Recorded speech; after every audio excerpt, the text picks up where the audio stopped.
Sir एक और comment आया है, वो ये पूछ रहे हैं कि इस ट्रू कॉलर सेफ। सवाल इसलिए भी आता है क्योंकि कोई भी रैंडम नंबर से कॉल आ जाता है और उसका नाम आ जाए, हेल्पफुल भी है। प्लस ऐसा होता है कि एक डेटा जो है हर किसी का नाम वगैरह मैंने कभी नहीं बताया ट्रू कॉलर को कि भाई मेरा नाम ये है, मेरा प्रोफेशन ये है। लेकिन जब कोई कॉल करता है तो वहाँ लिखा आ जाता है मेरा, मैंने कॉल किया तो उसको पता लग जाता है। तो ये भी तो एक तरीके से डेटा जाना है। प्लस उसमें SMS परमिशंस भी होती हैं, बहुत सारी परमिशंस होती हैं जो ऐप लेता है। देखिए, अभी गवर्नमेंट ऑफ इंडिया भी ये ट्राई कर रही है, कोशिश कर रही है, जो ट्राई है कि वो कॉलर आईडी सर्विसेज दे दे। ओके। और आप एज ए, मेरे ख्याल से फ्री देंगे या पेड देंगे तो मुझे नहीं पता, लेकिन ये सर्विस ऑफर होने वाली है। ट्रू कॉलर आपको कॉलर आईडी सर्विस ही देता है। वो आपको नंबर देख के बता देता है कि ये बंदा किस नाम से उसके डेटाबेस में सेव्ड है। वो बंदा वही है या नहीं है ये नहीं बताता। ओके। वो कंफर्म नहीं कर रहा है, मैं अयाज के नाम से किसी दूसरे नंबर को भी सेव करके कॉल करूँगा तो बंदा कंफ्यूज हो सकता है। तो याद रखना, वो जब आप ट्रू कॉलर यूज़ कर रहे हो तो ब्लाइंडली उस नाम पर ट्रस्ट भी ना करें, क्योंकि वो नाम तो कोई भी क्रिएट कर सकता है। आप कई बार लोग कॉल आता है CBI, अब उसने कर रखा है CBI के नाम से तो आपको दिख रहा है तो आप डर जाते हैं, या पुलिस के नाम से सेव कर रखा है। तो ट्रू कॉलर के वो रिस्क भी हैं, क्योंकि वो वेरीफाई नहीं कर रहा है कि ये बंदा वही है।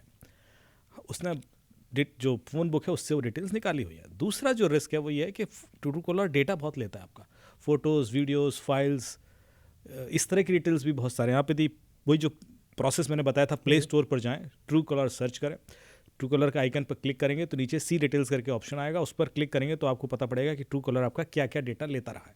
वो डेटा ट्रू कॉलर के पास है। अब ट्रू कॉलर हैक भी हुआ है, कई बार हैक हुआ है। आप डार्क वेब पर जाएंगे तो ट्रू कॉलर के हैक डेटाबेसेस में आपके डिटेल्स पड़े भी हो सकते हैं। तो वो रिस्क रहता है, इसलिए हम कहते हैं कि ट्रू कॉलर अनसेफ है। बिकॉज ना सिर्फ नंबर और नाम, आपके बाकी डिटेल्स भी डार्क वेब पर हो सकते हैं because of any such app. Fine sir, अभी जैसे हम बात कर रहे थे कि आप कह रहे थे कि अगर किसी ने CBI के नाम से सेव कर रखा है तो वो आ जाएगा। तो उसमें तो ऐसा भी कर सकता है बंदा, फॉर एग्जाम्पल कोई नया नंबर लिया और क्रिमिनल्स का ग्रुप हुआ, उस ग्रुप के सारे बंदों ने उसका नाम एज CBI ऑफिसर फला फला सेव कर लिया, और तो वो ट्रू कॉलर पे चले जाएगा एज अ CBI ऑफिसर। तो फिर जब किसी के पास कॉल आएगा तो एज अ CBI ऑफिसर आएगा कि फला फला चीज़ CBI ऑफिसर। तो इससे कैसे बच सकते हैं? देखिए, बचने का तो यही है कि आप ब्लाइंडली ट्रस्ट ना करें। जीरो ट्रस्ट मॉडल ही है, क्योंकि आप ट्रू कॉलर पर ब्लाइंडली ट्रस्ट कर रहे हो, मान के चल रहे हो कि वो सही ऑथेंटिकेशन दे रहा है, तो ये तो मैंने पहले नलीफाई कर दिया कि उस पर भरोसा नहीं कर सकते। उसने वेरीफाई नहीं किया कि बंदा वही है। तो जो भी कंप्लेंट्स आ रही हैं या जो भी डेटाबेस में एंट्रीज हो रही हैं उसके बेस पर वो एनालिसिस दे रहा है। जैसे स्पैम कॉल का भी है, 50-100 लोगों ने रिपोर्ट कर दिया है कि ये नंबर स्पैम है, तो उसने बताना शुरू कर दिया कि भाई इतने लोगों ने रिपोर्ट किया है, ये इसका पैटर्न है।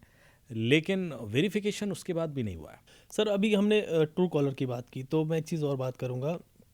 नए बच्चे फ़ोन्स लेते नए, और उसमें सबसे पहली चीज़ मैंने देखा वो इंस्टॉल करते हैं, वो फ़ोन लॉन्चर इंस्टॉल करते हैं, फ़ोन लॉन्चर ऐप, ताकि कलरफुल बन जाए और ये चीज़ हो जाए। उसमें भी SMS की परमिशन होती है, और बहुत सारे ऐसे होते हैं जो मतलब बस ऐसे ही उन्होंने मतलब डाउनलोड कर लिए, उनका कोई ऑथेंटिसिटी होती नहीं। तो ये कितना मतलब उनके लिए नुकसानदेह हो सकता है, क्योंकि उनके भी पासवर्ड्स बैंक्स वगैरह के सब उसी पे आते हैं। तो क्या इसको भी बहुत देख के इंस्टॉल करने चाहिए सब चीज़ें? बिल्कुल। देखिए, कोई भी, मैंने एक जेनरिक अंडरस्टैंडिंग मान के चलिए, फ़ोन लॉन्चर ऐप को भी आप एक बार मूवी आर्मर से स्कैन करके देख लेना कि क्या क्या परमिशन वो लेके बैठी है।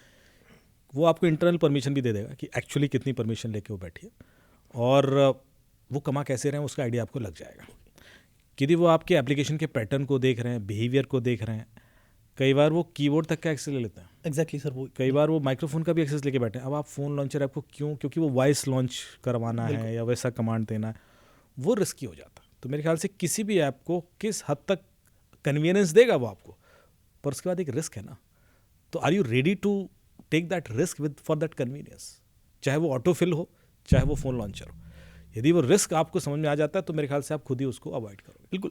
कीबोर्ड जैसे आपने बात की, मैं देखता हूँ बहुत सारे लोग कीबोर्ड के लिए भी अलग अलग स्टाइलिश फॉन्ट आ जाए, ये सब चीज़ आ जाए, उसके लिए अलग से एक ऊपर से स्किन आ इंस्टॉल जाती कर है लेते हैं। आपको पता है लिंक्डइन पर केस हुआ था, लिंक्डइन कीबोर्ड एक्सेस करता था। ओके। और उसके बाद उस पर काफ़ी शायद पेनल्टी वगैरह भी लगी।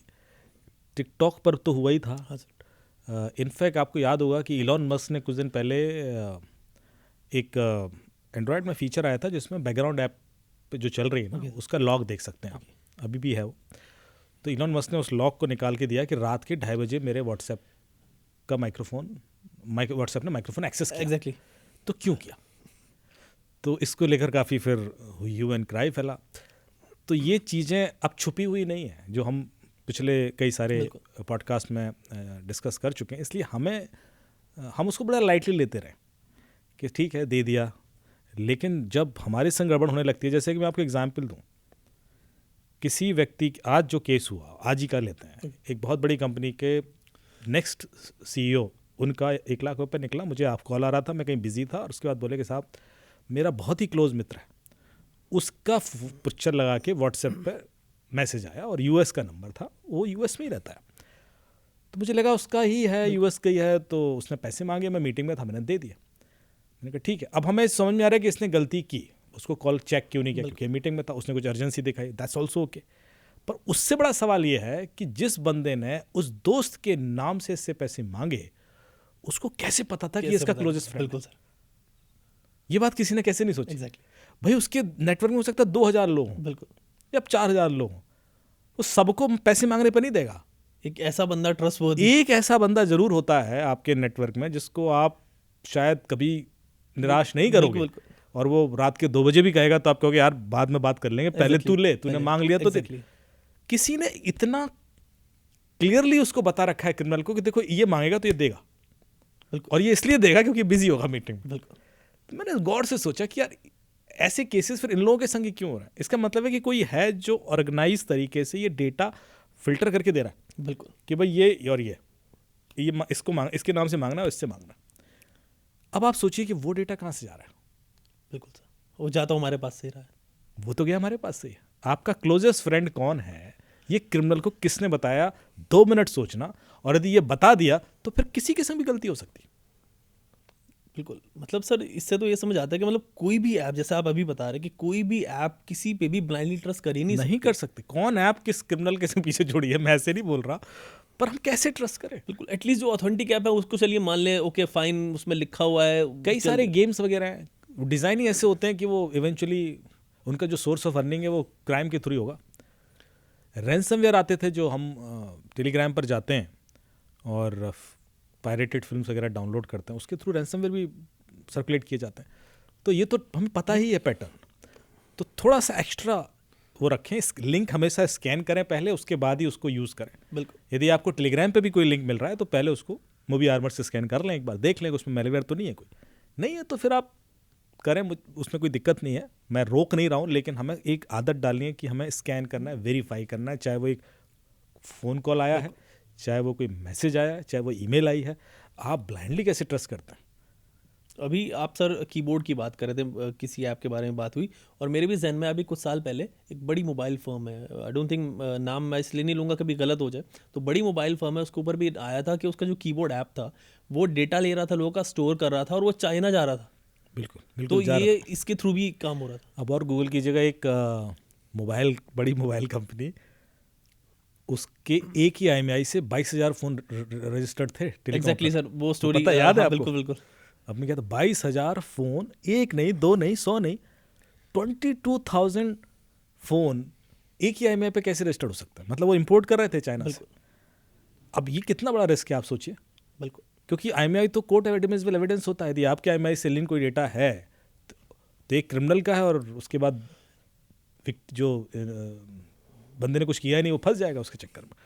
तो ये सारी चीज़ें जो because of Chinese hardware invasion India में हुई, रेगुलेशंस थे नहीं, मेरे ख्याल से बहुत बड़ा रिस्क क्रिएट करते हैं। सर